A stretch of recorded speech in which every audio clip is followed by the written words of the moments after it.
नमस्कार। एक बार फिर से मैं आप सभी के सामने उपस्थित हूँ बेहद महत्वपूर्ण टॉपिक के साथ। वायनाड का ये जो घटना हुई है ये बहुत टाइम से चर्चा में चल रही है। आप सभी ने देखा कि 300 से ज़्यादा लोगों की मृत्यु हो गई है इस वायनाड लैंडस्लाइड में। अब यहाँ पर खबर जो है कि 162 गांव जो वायनाड के थे पूरी तरीके से वो खत्म हो चुके हैं। 162 is a very huge number. गांव खत्म हुए 162 और 1000 हेक्टेयर भूमि जो थी वो जलमग्न हो गई है। इसके पीछे क्या कारण है, क्यों ये हुआ है, सारा हम डिटेल में इसमें समझेंगे। साथ ही साथ हम ये समझेंगे कि वायनाड में खनन पर यदि प्रतिबंध लगा हुआ था तो इसके बावजूद खनन कैसे हो रहा था। सरकार ने यहाँ पर मंजूरी प्रदान कर दी थी कि आप यहाँ पर खनन करिए, जबकि जो हमारी कुछ रिपोर्ट्स हैं, कुछ गाइडलाइंस हैं, वो ये कहती हैं पश्चिमी घाट का जो एरिया है जिसमें आपका वायनाड का क्षेत्र भी आता था, वहां पर इस तरीके से कोई भी मानवीय हस्तक्षेप नहीं किया जा सकता है। कुछ आपकी गाइडलाइंस लाई गई थी, इन गाइडलाइंस के बारे में हम चर्चा करेंगे। हम ये भी समझेंगे कि कितने प्रकार की आपकी आपदाएं होती हैं, ये कौन सी आपदा थी, क्या ये मानव जनित आपदा थी, प्राकृतिक आपदा थी, या आपदा का कौन सा प्रकार था, कैसे इससे हम छुटकारा पा सकते हैं, उसके लिए सरकार को क्या प्रयास करने चाहिए, इसी पर डिटेल एनालिसिस करने वाले हैं। आज का मुद्दा रहने वाला है हमारा वायनाड। मेरा नाम है प्राची मिश्र और संस्कृति IAS के इस प्लेटफॉर्म पर आप सभी का स्वागत है। लेकिन आप इस पर क्या कहने वाले हो? बहुत सारे एक्टर्स यहाँ पर राहत पैकेज लोगों को दे रहे हैं, पैसे प्रदान कर रहे हैं। किसी स्कूल, पूरे स्कूल में 49 स्टूडेंट थे, वो 49 स्टूडेंट्स एक साथ बह गए, उनकी डेथ हो गई। 49 स्टूडेंट्स इट नॉट अ बहुत स्मॉल नंबर नहीं है ये। 49 स्टूडेंट हैं वो जो पूरे के पूरे बह गए, बच्चे थे छोटे, वो चले गए। अब यहाँ पर जिम्मेदारी इसकी कौन लेगा? सरकार ने, जब उनको पता था कि इस तरीके से चीज़ें हो सकती हैं तो उन्होंने वहाँ पर खनन की मंजूरी ही क्यों दी थी? तो ये एक तरीके से, पूरी तरीके से हम कह सकते हैं कि हाँ, सरकार इसके लिए जिम्मेदार है और सरकार को इसकी भरपाई करनी भी चाहिए। जो फैमिलीज है जिन्होंने अपने लोगों को खोया है, उन पर क्या बीत रही होगी। बाकी आपकी इस पर क्या राय है, मुझे अवश्य बताइएगा। इससे पहले आप सभी के लिए एक सूचना भी है कि 15 अगस्त आने वाला है, तो इसी उपलक्ष्य पर संस्कृति IAS आप सभी को 75% का डिस्काउंट दे रहा है, जितने भी कोर्सेज यहाँ पर आपको दिखाई दे रहे हैं। आपका जो ऑफर है वो 10 से 17 अगस्त तक रहने वाला है, तो जो भी बच्चे इसमें ज्वाइन करना चाहते हैं जल्द से जल्द ज्वाइन कर सकते हैं। इसमें आपको UPSC के कोर्सेज मिलेंगे और PCS के कोर्सेज मिलेंगे। चलिए आगे देख लेते हैं चर्चा में को। ओडिशा के 162 आदिवासी गाँव पोलावरम से जलमग्न हो गए हैं क्योंकि बीजद को भाजपा के पिछले समर्थन की कीमत चुकानी पड़ी है, ऐसा बीजद सांसद ने बोला है। वहां पर बीजद पार्टी है, उसके जो सांसद हैं उन्होंने ये कहा है। साथ ही साथ उन्होंने ये बोला है कि आप देखो कि यहाँ से 20 आपके जो सांसद हैं वो यहाँ से गए हैं, लेकिन इसके बावजूद आपने ओडिशा के लिए कोई राहत पैकेज नहीं दिया, कोई स्पेशल पैकेज नहीं दिया है बिल में। ये जो अभी आपका बजट आया है उसमें कोई भी विशेष पैकेज नहीं प्रदान किया गया ओडिशा को। साथ ही साथ जबकि आप देखो कि 20 सांसद यहाँ से चुन करके गए हैं।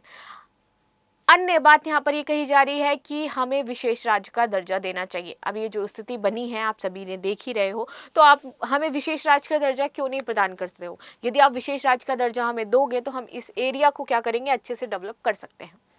अब बात कर लेते हैं चर्चा में क्यों। तो वायनाड जिले के मुंडकई, चूरामाला और मल्लपुरम जिले के नीलांबुर वन क्षेत्र में हुए भूस्खलन से कम अभी तक 300 से ज्यादा लोगों की मृत्यु हो चुकी है, जबकि 98 लोग अभी भी लापता हैं, पता नहीं है, उनकी बॉडी नहीं मिली है। ठीक है। बीजू जनता दल के हैं सांसद जिनका नाम है सुल्तादेव। इन्होंने राज्यसभा में कहा कि बीजू जनता दल जो था उसने पिछले वर्ष भाजपा का समर्थन किया था और इसी वजह से अब इस बार उसको इसकी कीमत चुकानी पड़ी है और वहां पर इस तरीके से लैंडस्लाइड हुई है। उन्होंने चेतावनी दी कि जो आपका पोलावरम सिंचाई परियोजना है इसके कारण ओडिशा के 162 जो गांव हैं, आदिवासी गांव हैं, और 1000 जो हेक्टेयर भूमि है ये पूरी तरीके से जलमग्न हो चुकी है। और ये जो पोलावरम सिंचाई परियोजना है ये कौन लेकर के आया था? बीजेपी ने प्रस्तावित करी थी, उस साल में वहां पर पास कर दी गई थी। लेकिन वो उन्होंने जो परियोजना लाई थी उसका रीजन था कि इस क्षेत्रों में जो सिंचाई है वो आसानी से हो पाए, कृषकों को इसका लाभ मिल पाए। आगे बात कर लेते हैं। अत्यधिक खनन इसका कारण बना। देखिए आप सभी जानते हो जो आपदाएं होती हैं वो दो प्रकार की होती हैं। एक आपकी मानव जनित आपदा होती है, एक आपकी आपदा होती है जो प्राकृतिक होती है। प्राकृतिक आपदा में आपका लैंडस्लाइड आ जाता है, बादल फटना आ जाता है, चक्रवात आ जाते हैं, ये सारे आप कह सकते हो बाढ़ जो होती है ये आपकी प्राकृतिक आपदाएं होती है। मानव जनित आपदा अत्यधिक खनन, और ये इसका कारण है। जब आप किसी क्षेत्र पर अत्यधिक खनन करते हो, विस्फोट करते हो कंटिन्यू चट्टानों में, तो क्या होता है, उसका जो वाइब्रेशन होता है वो बहुत आगे तक पहुंचता है। और जिस स्थान की जो जमीन है, यदि वो भुरभुरी है, वहां पर बलुआ टाइप की मिट्टी भुरभुरी है, तो वो क्या होगी, जल्दी ढह जाएगी। वो एक लिमिट तक वो प्रेशर को बर्दाश्त करेगी, उसके बाद क्या होगा, वो जमीन अचानक से ढहेगी। और ऐसा ही यहाँ पर हुआ कि जमीन अचानक से ढही। अब ये जो आप देखो ना, दोनों में कोऑर्डिनेशन होता है कि जो प्राकृतिक आपदा आएगी उसमें मानव का हस्तक्षेप कहीं ना कहीं होगा। अगर आप वनों को बहुत ज़्यादा एक्सेसिव काटोगे तो बाढ़ आएगी, आपके क्षेत्र में बाढ़ आएगी, लोगों को परेशान करेगी, ये इसका रीज़न है। जब आप एक्सेसिव प्राकृतिक के साथ खिलवाड़ करते हो तो आपको इस तरीके की कीमत चुकानी पड़ती है। और यही वो आप अभी जो वर्तमान में देख रहे हो, सेम ये वही सिचुएशन है। ठीक है, चलिए आगे देख लेते हैं। ये पूरा क्षेत्र ऊबड़ खाबड़ बना हुआ है और बहुत अधिक नाजुक है। खदानों में विस्फोट से कंपन पैदा होता है, जिसका असर ग्रेनाइट के जरिए दूर तक जाता है, क्योंकि हम ग्रेनाइट के जरिए वो आप कर रहे हो जो प्रोसेस, वो असर जो है, वाइब्रेशन है, दूर तक जाएगा। और ये जो ज़मीन है ये ऊबड़ खाबड़ है और बहुत ही ज़्यादा नाजुक है। इस क्षेत्र में जो चीज़ सामान्य है वो है वनस्पति, यानी कि पेड़ पौधे, बस और कुछ भी नहीं। हाल के सालों में एक नया कानून बागान वाले एक हिस्से को इस्तेमाल अन्य गतिविधियों के लिए करने की यहाँ पर इजाज़त दे दी गई थी कि आप बागान का जो एक हिस्सा है यहाँ पर बना हुआ है, यहाँ पर आप खनन कर सकते हो, उसकी मंजूरी प्रदान कर दी गई थी। जिसकी वजह से ये कारण बताया जा रहा है कि इस तरीके की आपकी जो वायनाड लैंडस्लाइड है हुई, इतनी बड़ी मात्रा में हुई। और यहाँ पर मेन बात कि जिस दिन हुई उसके एक दिन पहले तक रेड अलर्ट जैसी कोई चीज ही जारी नहीं करी गई थी। हमारे पास इतने अच्छे सिस्टम है, अगर ऐसा कुछ होता है तो हम अलर्ट जारी करते हैं, बारिश होती तो अलर्ट आ जाता है, लेकिन लैंडस्लाइड के बाद और ना ही उससे पहले कोई भी रेड अलर्ट जारी किया गया सरकार के द्वारा। आगे बात करते हैं। परिणाम ये हुआ कि बागान मालिकों का ध्यान पर्यटन के क्षेत्र की तरफ ज्यादा आकर्षित हो गया। ठीक है, क्योंकि वहां पर उन्होंने देखा, रिपोर्ट पेश करी गई कि यहाँ पर जो पर्यटन है वो ज्यादा आ रहे हैं, पर्यटक बढ़ रहे हैं, तो उन्होंने वहां पर बड़ी बड़ी इमारतों का निर्माण करना शुरू कर दिया। अब जब इमारतें निर्माण कर रहे हैं, पेड़ वो काट रहे हैं, वहां पर आपकी मशीनें लगाई जा रही हैं, ड्रिलिंग करी जा रही है, इस वजह से वहां की जो जमीन है धीरे धीरे क्या होती रही, धंसती रही। 4 साल पहले उनकी एक रिपोर्ट में बताया गया था कि वायनाड में 20 से अधिक पर्यटन स्थल है, जहां पर हर साल 25,000 विदेशी पर्यटक और 1 लाख घरेलू पर्यटक आते हैं। ठीक है, इसी लालच में उस जमीन के जो मालिक थे वहां पर इमारतें खड़ी करने लगे थे और साथ ही साथ आपका खनन तो साथ में चल ही रहा था। और ये दोनों जो प्रोसेस हैं मिलकर के यहाँ पर इतनी बड़ी तबाही लेकर के आए। आगे बात करते हैं, लापरवाही का ये नतीजा था। 13 साल का इंतजार, इस बात को 13 साल हो गए हैं जब गार्डलिक रिपोर्ट, और ये हमारे लिए इंपॉर्टेंट है कि ये गार्डलिक रिपोर्ट क्या है जिसके बारे में यहाँ पर बात की जा रही है। देखिए, गार्डलिक रिपोर्ट आपकी 13 साल पहले आई थी इस क्षेत्र को लेकर के, और इस क्षेत्र को बोला गया था कि ये सेंसिटिव जोन है, यानी कि ये मामला कब से चल रहा है, 13 साल पहले यहाँ पर चेतावनी दी गई थी। लेकिन फिर भी ना तो सरकार, ना ही राज्य सरकार, ना ही कोई अदर गवर्नमेंट तब सामने निकल करके आई और ना ही उसने किसी भी तरीके का एक्शन लिया। क्यों? हम तो जनता है ना, हमारी जो जीवन है वो शायद ऐसे होगा भेड़ियों की तरह जो ऐसे टहलते रहते हैं, तो हमें कुछ हो जाएगा उससे कोई फर्क पड़ेगा नहीं।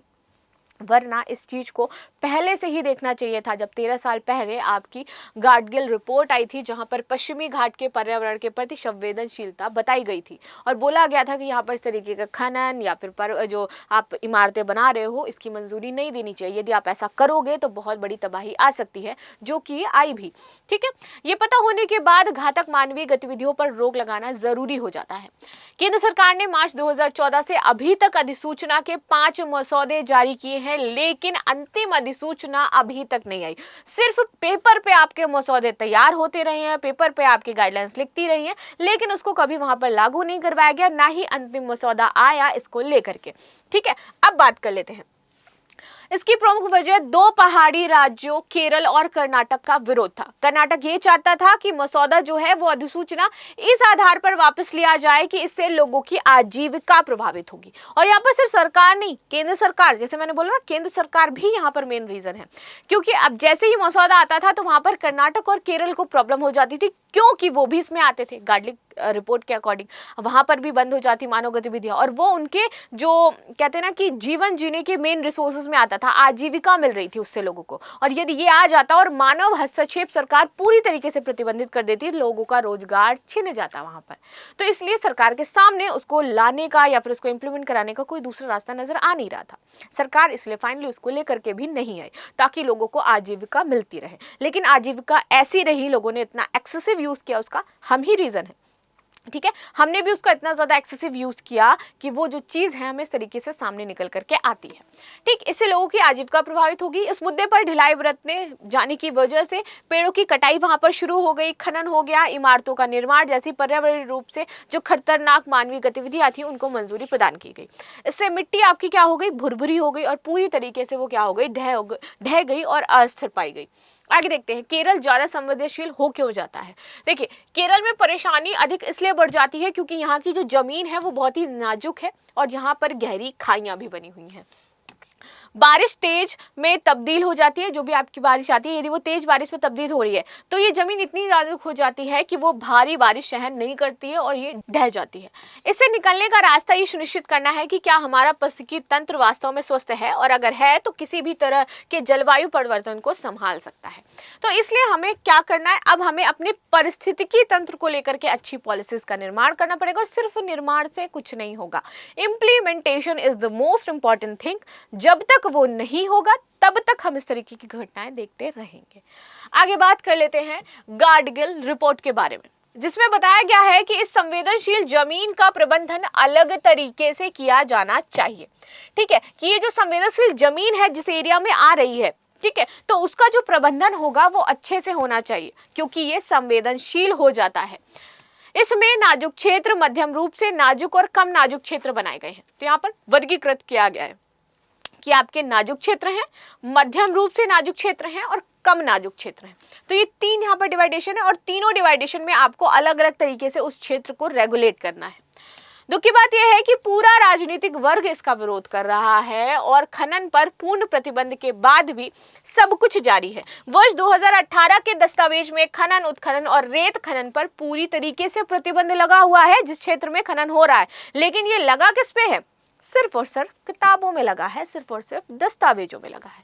चलिए अब देख लेते हैं, आगे बात करते हैं। अंतिम अधिसूचना जारी होने की तिथि से 5 वर्ष के भीतर मौजूदा खनन पट्टे की समाप्ति जो भी पहले से होगी के भीतर सभी मौजूदा खदानों को चरणबद्ध तरीके से यहाँ पर समाप्त करना था। यह रणनीति बनाई गई थी, 2018 में ये कानून आया था, लेकिन फिर भी ऐसा नहीं हुआ। अब ये कौन से लोग हैं जो खनन करते हैं, आप सभी को मालूम है कि ये जो खनन है इसके लिए पास होता है टेंडर। टेंडर किसको मिलेगा, जो सरकार के सबसे नजदीक होगा और जो पैसा देगा।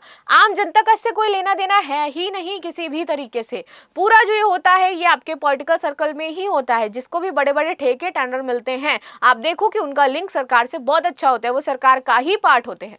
ठीक है, तो यहाँ पर सफर कौन कर रहा है, आम जनता सफर कर रही है, मैं और आप सफर कर रहे हैं। ठीक है, आगे बात कर लेते हैं। नई ताप विद्युतीय परियोजनाओं या फिर मौजूदा संयंत्रों के विस्तार पर प्रतिबंध लगाने की इसमें बात की गई थी। ये जो रिपोर्ट आई थी इसमें ये सारी चीजें लिखी हुई थी कि आपको जो तापीय विद्युतीय ये जो चीजें लगा रहे हो, स्थापित कर रहे हो, संयंत्र लगा रहे हो, इन पर प्रतिबंध होना चाहिए। जो पहले से खनन चल रहा है, 5 साल पहले से चल रहा है, उनको रोकिए, उन पर आप प्रतिबंध लगाइए, उनको नई जगह दीजिए जहां पर ऐसी हो, क्षेत्र ऐसा हो जहां पर इस तरीके की प्रॉब्लम क्रिएट ना हो सके, लेकिन यहां से बंद कर दीजिए।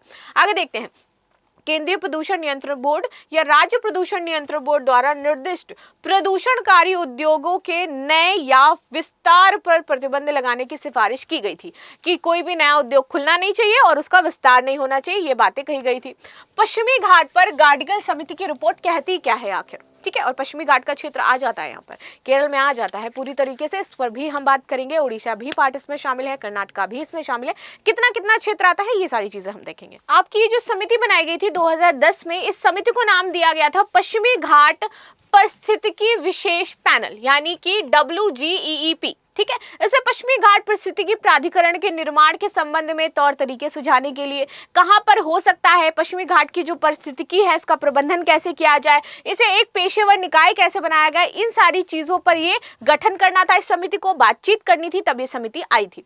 गाडगिल समिति ने कुछ सिफारिशें दी गठन के बाद। उन्होंने बोला रिपोर्ट में कि पूरे वेस्टर्न घाट श्रृंखला को पारिस्थितिकी संवेदन क्षेत्र जो क्षेत्र है उसके रूप में मान्यता दे दो आप, कि संवेदनशील क्षेत्र उसको घोषित कर दीजिए आप। पश्चिमी घाट के पारिस्थितिकी पारिस्थितिकी संवेदनशील क्षेत्र 1 और 2 में नए खनन अनुरोधों के लिए पर्यावरण मंजूरी देने पर रोक लगा दी गई थी यहाँ पर। ठीक है, कि आप इन क्षेत्रों में रोक लगा दीजिए, जो आपके जो क्षेत्र हम डिवाइड कर रहे हैं, यानी कि संवेदनशील क्षेत्र 1 और संवेदनशील क्षेत्र 2। ठीक है, यानी कि जो ज्यादा संवेदनशील है और उससे थोड़ा कम संवेदनशील है, उसके आगे जो भी क्षेत्र पड़ते हैं वहां पर मंजूरी दे दो। पारिस्थितिकी संवेदनशील क्षेत्र 1 से खनन को पूरी तरह समाप्त करने की सिफारिश की गई थी। इन्होंने 2 भागों में डिवाइड कर दिए, पहला क्षेत्र और दूसरा क्षेत्र। इन्होंने बोला पहले वाले में आप पूरी तरीके से प्रतिबंधित कर दो, दूसरे वाले में भी आप प्रतिबंधित करो लेकिन कुछ कम चीजों के साथ। तीसरा जो क्षेत्र है वहां आप मंजूरी दे सकते हो लेकिन ज्यादा मात्रा में नहीं। क्षेत्र 1 और क्षेत्र 2 दोनों में 8 वर्षों के सभी रासायनिक कीटनाशकों को समाप्त करिए। वहां पर 8 वर्षों तक वहां पर वो जो रासायनिक कीट या ये सारी चीजें आपकी जमा हुई हैं, इनको आप समाप्त कर दीजिए। प्लास्टिक की थैलियों को चरणबद्ध तरीके से वहां से हटा दीजिए। ठीक है, कोयला आधारित बिजली संयंत्र उद्योग जो लाल और नारंगी उद्योगों के अंतर्गत आते हैं, उनको संवेदनशील क्षेत्र 1 और 2 में प्रतिबंधित किया जाए और यहाँ कोई ऐसा उद्योग नहीं लगाया जाए। ठीक है, इसके बाद बोला गया समिति ने कि पश्चिम घाट की सीमा से लगे 142 तालुकों को श्रेणी 1, 2 और 3 के पारिस्थितिकी संवेदन क्षेत्र जो शील हैं उसमें विभाजित कर दिया जाए। ये यहाँ पर सिफारिशें की गई थी, लेकिन इसके बाद होता कुछ नहीं है। 1 और 2 क्षेत्रों में बांध, रेलवे परियोजना, प्रमुख सड़क परियोजना, हिल स्टेशन या फिर विशेष आर्थिक क्षेत्र से संबंधित नए निर्माण पर रोक लगा दी गई कि यहाँ पर आपको जो संवेदनशील क्षेत्र 1 और 2 है, आपको ये चीजें नहीं बनानी है। ठीक है, 1 और 2 क्षेत्रों में किसी भी भूमि को वन से गैर वनी उपयोग या फिर सार्वजनिक या निजी स्वामित्व में नहीं देना है। यहाँ पर आगे बोला कि पश्चिमी घाट पारिस्थितिकी प्राधिकरण पर्यावरण संरक्षण अधिनियम 1986 के तहत स्थापित एक आपका वैधानिक निकाय होगा। गार्डलिक रिपोर्ट की सिफारिश जो की गई थी, इसमें क्षेत्र में पर्यटन को कम करने के लिए कदम उठाने की जरूरत थी कि यहाँ पर जो लोग घूमने आ रहे हैं आप उनको भी यहाँ पर रिस्ट्रिक्ट करिए कि आप मत आइए, क्योंकि ये संवेदनशील क्षेत्र है। ठीक है, पश्चिमी घाट क्या है जिसकी हम बात कर रहे हैं? पश्चिमी घाट पहाड़ों की एक श्रृंखला है जो भारत के पश्चिमी तट के समानांतर आपकी चलती रहती है। कुछ इस तरीके से यहाँ पर आपको दिखाई दे रही होगी।